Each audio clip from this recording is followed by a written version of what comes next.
Can you imagine? Oh, no. You don't know. I don't know. Report. The Last of Us Remake coming for PS5, but at a cost to PlayStation morale. No! God, please, no! No! No! No! Yeah.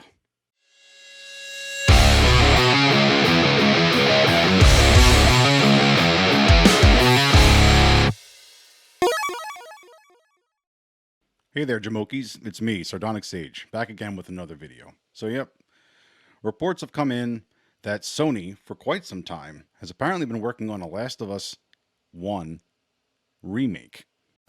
Why? Why? Why? Why? Why? And it's been in development for quite some time, which has a lot of us fellow gamers pretty puzzled by the decision making on this. And I have a theory on why this is, and I'm sure I'm not the only one out there that's pretty much put some things together, but this is not for the gamers. Oh, Bubby. Oh, Bubba. Not you! It's a far more, it's a financial move. It's a safe move, and we'll get into that after we get through this article. What I have up here is Polygon's article. They're reporting on the article that was actually produced by Bloomberg. But on my first take of this video, the Bloomberg article is astronomically large. So I'm going to run through Polygon's take. If you want to read the full article by Bloomberg, I'll have it in the link in the description. You can go check that out there. But let's get to it and see what's up here. Report: The Last of Us Remake coming for PS5, but at the cost to PlayStation morale. Bloomberg report says Sony's support studio pushed off Teal remake, leading some to quit. So fans will be happy to hear The Last of Us is getting a remake for the PlayStation 5. Are we? Are we happy to hear this? Absolutely not. Not me. Certainly not I. I'm not happy to hear this. But some developers inside Sony aren't happy with how that came together or what it means for PlayStation's vaunted first-party development going forward, according to a report Friday morning from Bloomberg. The account by Bloomberg's Jason Schreier describes how Sony Visual Arts Service Group, a support-oriented studio located in San Diego, took on a PS5 remake for 2014's The Last of Us with approval, but without much support from above, then saw it handed over to the original developer Naughty Dog. So these guys were tasked with doing the work. They weren't provided the support for doing the work, and then they threw them over to Naughty Dog. In bird culture, this is considered a dick move. All of Rick's moves are dick moves? The Visual Arts Service Group was then relegated to a support role as well as assigned to help Naughty Dog complete the delayed Last of Us Part 2 that launched last summer for PlayStation 4. As a result, the group founder left Sony altogether, Bloomberg reports. Good for them, because who wanted to be a part of that damn game? Look at us. Look at us. Huh? Who would have thought?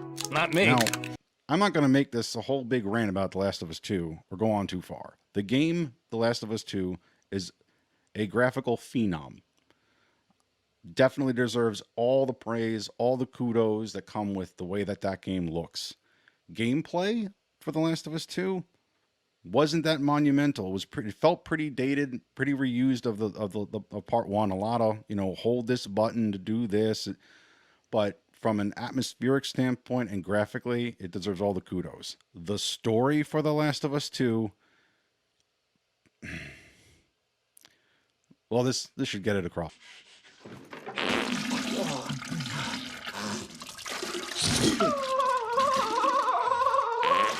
All right. Anyway, continues on. The Polygon article goes on. Polygon has reached out to the PlayStation representative for additional comment. The company declined to comment for Bloomberg's report, which does not say when The Last of Us PlayStation 5 remake is expected. Friday's report describes the senior leadership at PlayStation obsessed with big hits, critically as well as commercially. For example, Bloomberg says Sony Bend Studios pitched for a sequel to 2019's Days Gone, but was rejected. And part of the studio was told to assist Naughty Dog on 2 other projects, one of them a new Uncharted game. The Oregon studio is now working on a new game of its own, Bloomberg said. Well, good for them too, because who wants to sit there and support Naughty Dog? Who would have thought? Not me.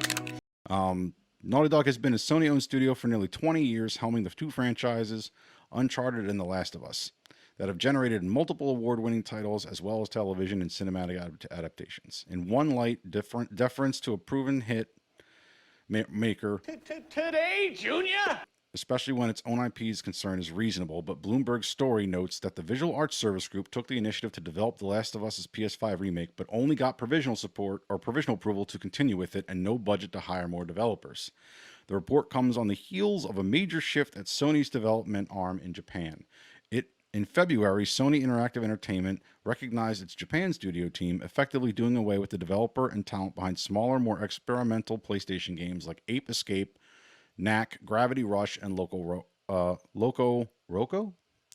What remains is Team Asobi, the developer behind the Astrobot series, including the built-in PS5 showcase Astro's Playroom. That movie signaled a shift from more modestly sized games developed in Sony's home territory to blockbuster Western franchises like God of War, Ghost of Tsushima, Horizon, and The Last of Us. Adaptations are on deck for The Last of Us as an HBO television series and Uncharted as a long-awaited feature film that is set to premiere in February 2022. Naughty Dog co-president Neil Druckmann, the writer and creator of On The Last of Us and its sequel, is an executive producer on the HBO series. And that's where I think this is coming from. I think that with the announcement of the HBO series and with the delayed Factions multiplayer that was supposed to launch with the Last of Us 2, that Sony's essentially trying to bundle all of this up with the premiere of the HBO series and do some sort of big, massive event where the remake for the PS5 Part 1 is going to roll out alongside of the Factions multiplayer that was supposed to release with TLU 2, and they're going to synchronize all that up with the HBO series. That's what I feel drives this, and that's why all the efforts were being made towards this remake. I do not believe this is some catering to wanting to upgrade the game for everyone's sake. The Last of Us Part 1 holds up pretty damn well for being 7 years old. 10 plus years you can consider a remake. The fact that they were looking into actually remastering an Uncharted game from 2007, which you'll see in the Bloomberg article, that made more sense. That's something that could use the overhaul. They're playing it safe with this. So I am not for this. I have no hate for The Last of Us Part 1. I love that game. The Last of Us Part 2 is on par with my feelings with The Last Jedi at this point. I don't like them.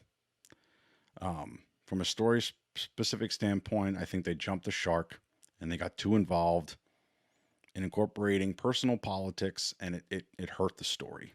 And that's about as nice as I can be about it without falling into the abyss that some other YouTubers on here can find themselves. I'm trying to exercise a bit more discipline, but passionately, I do not like The Last of Us 2. I would be willing to see where things go from here if they course correct and focus on story, bona fide story, and not trying to write a story or based around a few specific political check marks, because that's how this feels. Anyway, that's all I got for you here. If you found this video informative or in any way entertaining, please be sure to like, subscribe, and hit the notification bell, and I'll catch you later.